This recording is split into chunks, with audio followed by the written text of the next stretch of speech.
Savannah, Georgia, a city unlike any you will ever see.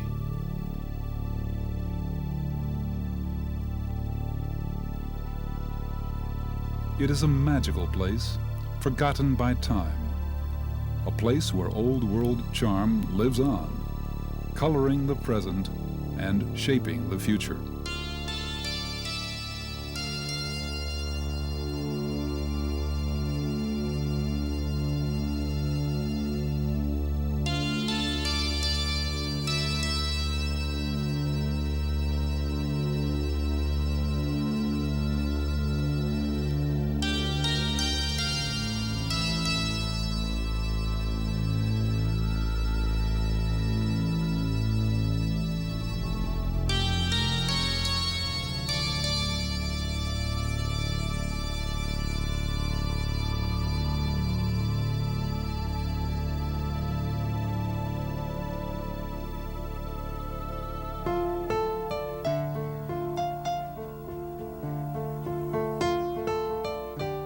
You can see the beauty of Savannah in the pattern of its streets and parks.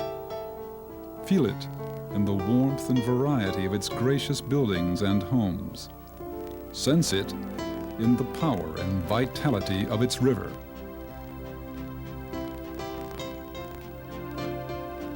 Stroll along Factor's Walk and through the old Cotton Exchange, or past the houses, churches, monuments and squares, and you'll begin to understand why so many have fallen in love with this city. The river that greeted Oglethorpe still welcomes ships and sailors from all over the world, and many of Savannah's traditions are as old as the nation itself. Savannah's 2.5 square mile landmark historic district is the largest of its kind in the United States. Remarkably, thanks to the far-sightedness of its citizens, much of Savannah's past has been preserved, and today you can still walk the streets and squares laid out by General James Oglethorpe over 2 centuries ago. Within its boundaries are more than 1,000 historically significant buildings in a variety of architectural styles. Many are built from Savannah's own local gray brick, with delicate ironwork and other ornamentation. Far from being a museum piece, however, Savannah is a thriving and vibrant city whose citizens appreciate and actively preserve its history while continuing to add new chapters. Welcome, then, to Savannah, hostess city of the South. Don't be surprised if you find yourself returning again and again, even if only in fond memory.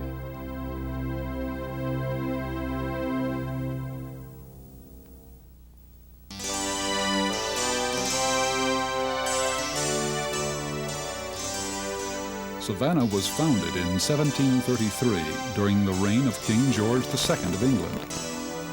It began life as a debtors' colony organized by James Oglethorpe, a member of Britain's House of Commons. Oglethorpe led the settlers to Savannah and laid out the town at Yamacraw Bluff, some 15 miles from the sea. Savannah was conceived as a series of squares, town lots, and wards with parallel streets running north and south, east and west.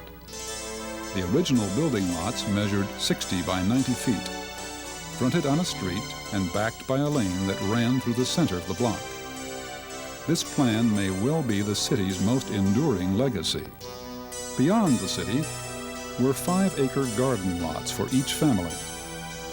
Further out were 45-acre farm lots. Although this part of the plan was soon abandoned, the original, distinctive street plan was followed well into the 1800s, giving Savannah much of its old-world charm. Tomachichi, chief of the Yamacraw tribe that inhabited the area, was one of Oglethorpe's earliest allies, and his burial site occupies a prominent position on Wright Square. John Wesley, the founder of Methodism, came to colonial Savannah. Although he stayed only 23 months, his presence is still felt in the city from the two Methodist churches and the statue in Reynolds Square that bears his likeness. Savannah is a natural deep-water seaport, and by the time of the American Revolution had become a bustling export center, sending cargoes of rice, naval stores, lumber, farm products, and cotton all over the world. Savannah's strategic location also made it a valuable military target. The city was occupied during most of the American Revolution by the British, who burned it before finally being driven out by the Patriots. After the war, Savannah recovered quickly and continued to grow. Other events, too, helped to transform Savannah into a world-class city.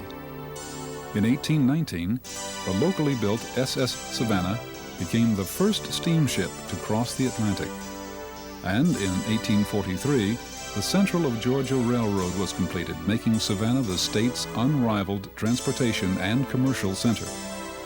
To celebrate their newfound status, the citizens of Savannah erected great public buildings and monuments.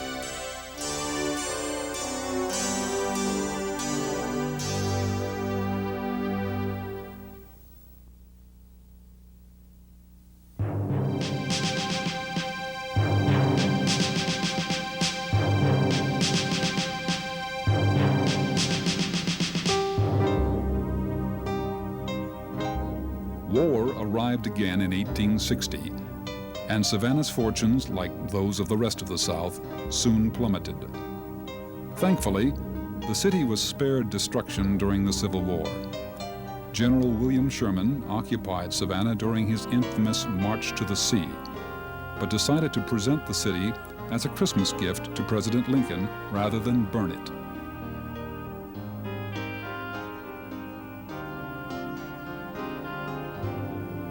Still, the war had a devastating effect on the town. Although Savannah continued to be a commercial center, it never again reached its pre-war importance.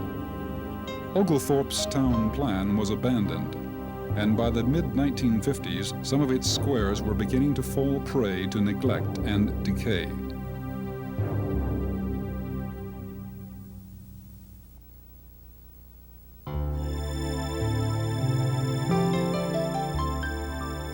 When, in 1954, the old city market, a Savannah landmark, was demolished to make room for a parking lot, some Savannians realized they were in danger of losing their heritage and decided to take action to save what was left of the city's rich historical legacy.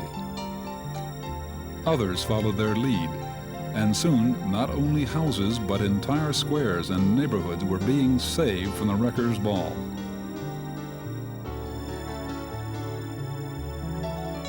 In the 1960s, the entire downtown area was declared a national landmark, as was Savannah's Victorian district in the 1970s. The city has become a rare monument to community foresight and cooperation between public and private interests. In the last 30 years, more than 1,000 architecturally significant buildings have been restored, and the work continues, ensuring that Savannah will remain a beautiful city to visit as well as to live in for generations to follow.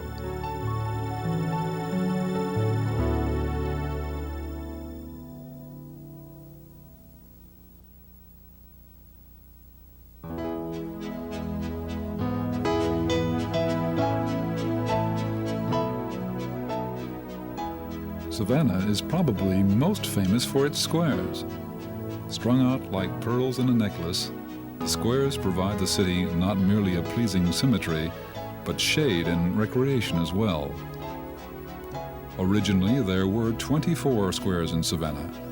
Of these, 21 remain, 3 having been lost to highway construction.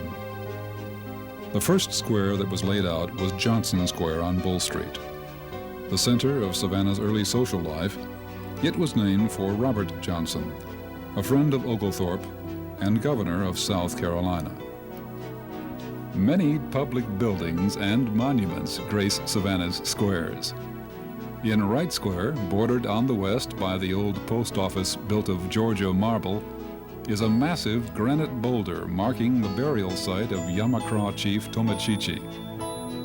William Washington Gordon, founder of the Central of Georgia Railroad, is also commemorated here. Telfair Mansion, home of the Telfair Academy of Arts and Sciences, sits on Telfair Square. A statue of Georgia's founder, James Oglethorpe, was designed by American sculptor Daniel Chester French and is on display in Chippewa Square. Revolutionary War heroes are not forgotten either. On Madison Square stands a monument to William Jasper, hero of the Siege of Savannah. One to Casimir Pulaski, a Polish patriot who lost his life defending Savannah from the British, rises in Monterey Square. And in Forsyth Park, which was laid out in 1851 and covers 20 acres, stands the lofty 1875 Monument to the Confederacy.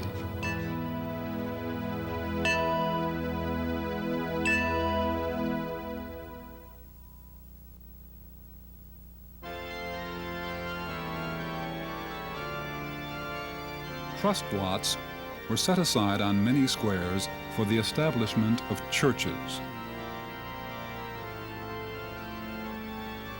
Some of these represent the finest architecture in Savannah and include the Trinity United Methodist Church on Telfair Square, the First Baptist Church on Chippewa Square, St. John's Church and Parish House on Madison Square, where General Sherman made his headquarters during the occupation of Savannah, the Temple Mikveh Israel on Monterey Square, the Wesley Monumental Methodist Church on Calhoun Square, and the magnificent Cathedral of St. John the Baptist on Lafayette Square.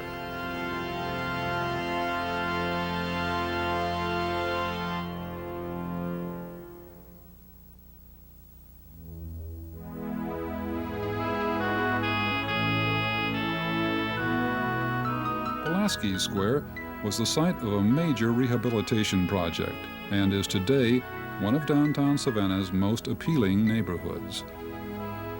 Whitfield Square, which features houses of Victorian design, boasts a gazebo where many weddings take place each spring. Troop, Warren, Washington, and Orleans anchor pleasant residential neighborhoods. Handsome homes, dramatic architecture, stirring monuments, all these and more await you as you explore the squares of Savannah.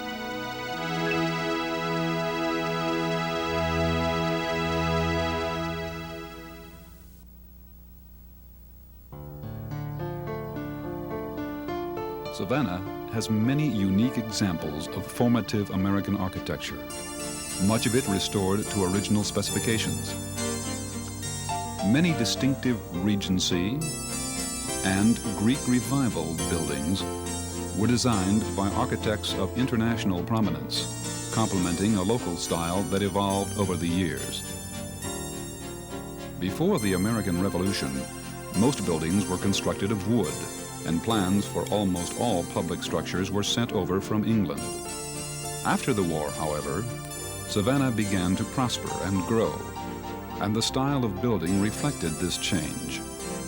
The Pink House, originally built for James Habersham, is the oldest brick house in Georgia and just one of these early post-war buildings. A great fire in 1796 destroyed many of the colonial structures. With the need to rebuild and the fortunes that were being earned in the cotton trade, a number of well-known architects arrived and were soon changing the face of the city. Perhaps the most famous architect to come to Savannah was William J. His legacy includes the Owen Thomas House, today owned by the Telfair Academy of Arts and Sciences, and the William Scarborough House, known as one of the outstanding American mansions of its time. Prosperity continued when the Central of Georgia Railroad line was completed in the 1850s. During this golden age of Savannah architecture, many of the tall row houses, perfectly suited to the narrow lots in the city's town plan, were built of Savannah gray bricks, fired in kilns along the Savannah River. The ornate ironwork for which Savannah has become famous also comes from this period. You can still see it in cast iron balconies, stair railings, window guards, and waterspouts. Perhaps the most renowned use of iron in Savannah is the fountain in Forsyth Park. John S. Norris, another noted Savannah architect, built a number of public buildings in the popular Greek Revival style, including the United States Customs House on Bay Street and the Trinity United Methodist Church. Although Savannah's importance as an architectural center declined during the Reconstruction period, the city does contain a number of impressive Gothic-inspired buildings, including the Savannah Cotton Exchange overlooking the river and Hodgson Hall, home of the Georgia Historical Society. Savannah is a fertile ground for exploring American architectural trends because examples of almost every period in the U.S. history survive here. Many buildings continue to be used for their original purpose. Others have been adapted to new uses, while others still have been preserved for their historical value. Whatever the reason, walking the streets of Savannah is like walking the streets of history, a history that thrives to this day.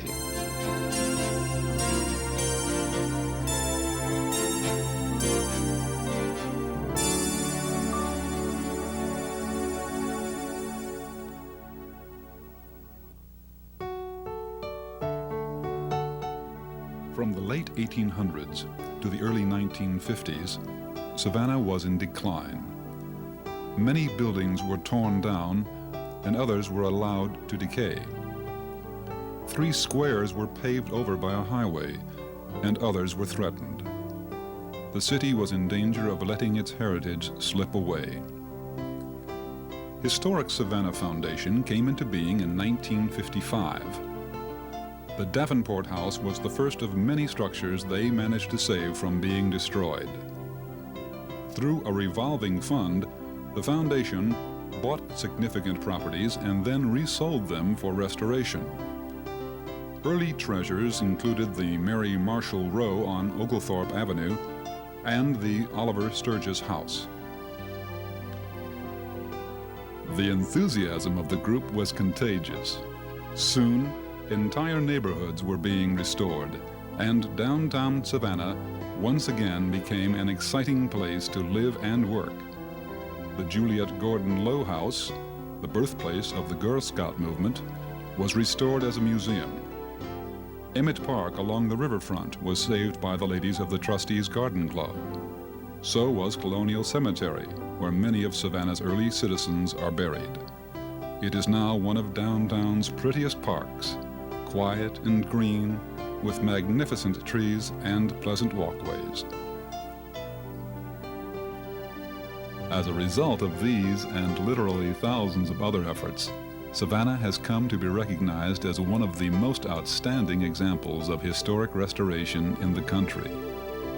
Nowhere else in America is there a city that resembles the 2 1/2 square miles of downtown Savannah, with its squares, its cobblestone streets, and block after block of historic buildings finding new life as homes, schools, and businesses. Today, the work continues in Savannah's Victorian District, the city's first suburb. It was named to the National Register of Historic Places in 1974 and contains over 160 square blocks of turn-of-the-century frame homes. Many of them are restored to their original condition, including the exceptional Gingerbread House on Bull Street. In more ways than one, Savannah has shown the world what a community can accomplish through cooperation and common sense. The future promises even greater success.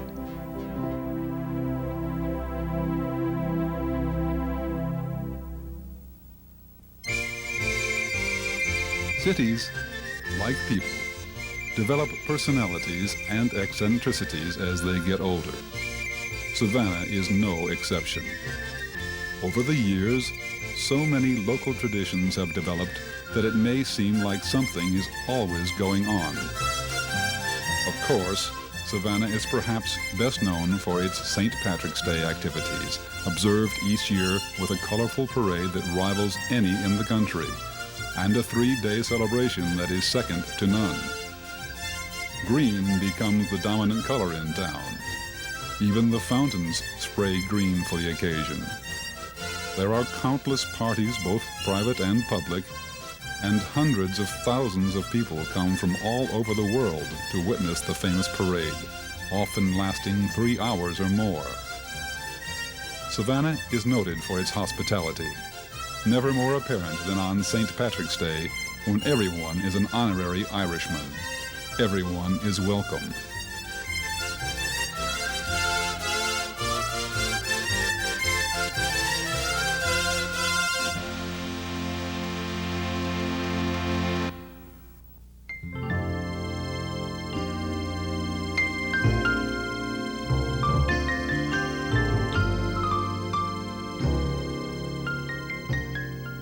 At other times during the year, you can see exhibits of paintings, sculpture, photography, and performing arts.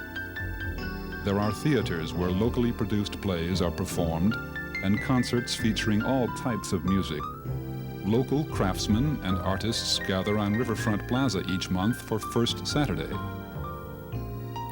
From the exuberant to the sublime, you're sure to find something in Savannah to suit your tastes. This is a city of traditions, not the least of which is making its visitors feel right at home in its midst.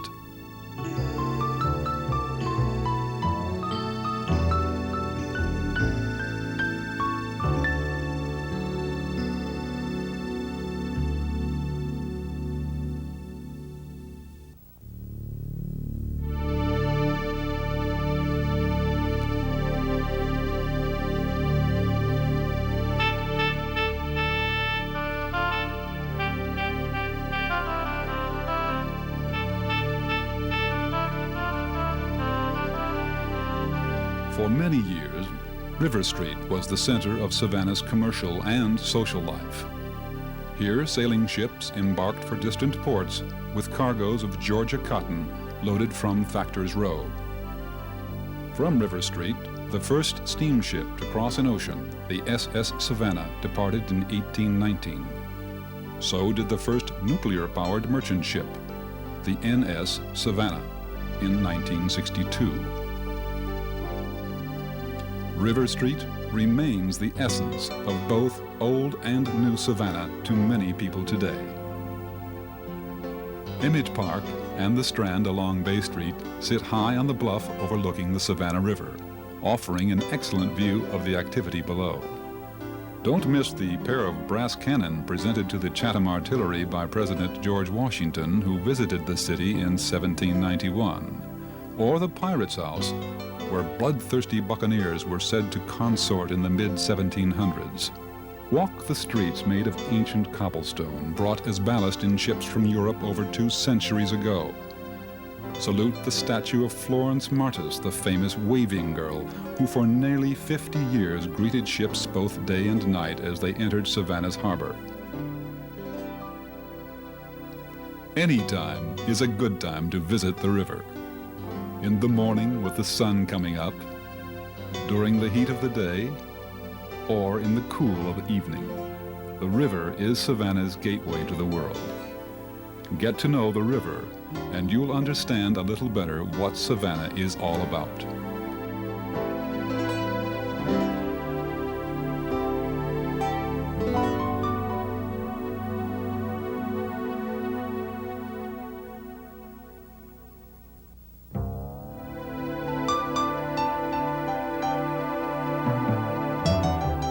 Thunderbolt is a quaint fishing village just to the east of Savannah.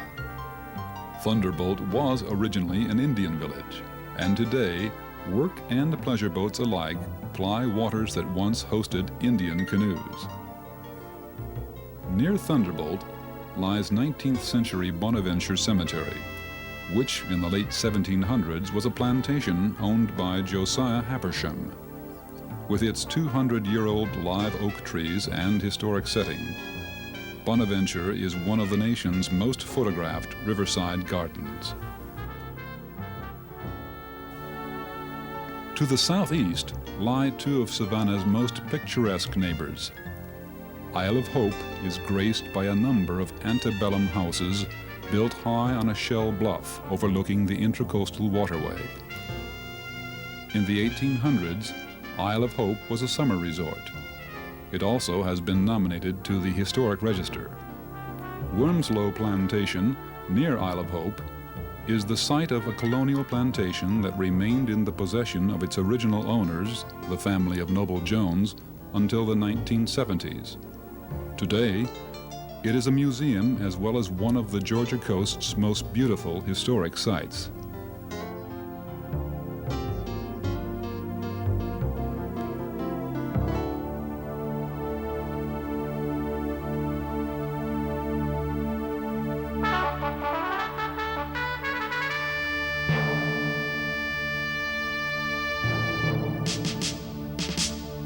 Fort Pulaski was designed to guard the mouth of the Savannah River. It was built in the mid-1800s of more than 25 million bricks. A member of the Corps of Engineers assigned to supervise its construction was Robert E. Lee, newly graduated from West Point. Although considered to be impregnable, Fort Pulaski fell during the Civil War to federal troops who, for the first time, used rifled cannon that could pierce the fort's thick walls. On the south bank of the river, just downstream from downtown, sits Fort Jackson, built in 1842 to guard the entrance to the port of Savannah. Restored in 1965, the fort is now open daily to visitors.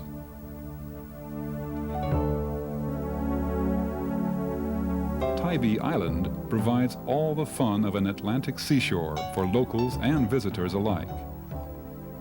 Savannah's outlying areas provide a delightful experience for those who take the time to explore them. The recreational and sightseeing opportunities are endless. In fact, no visit to Savannah is complete without a tour of its gracious surroundings.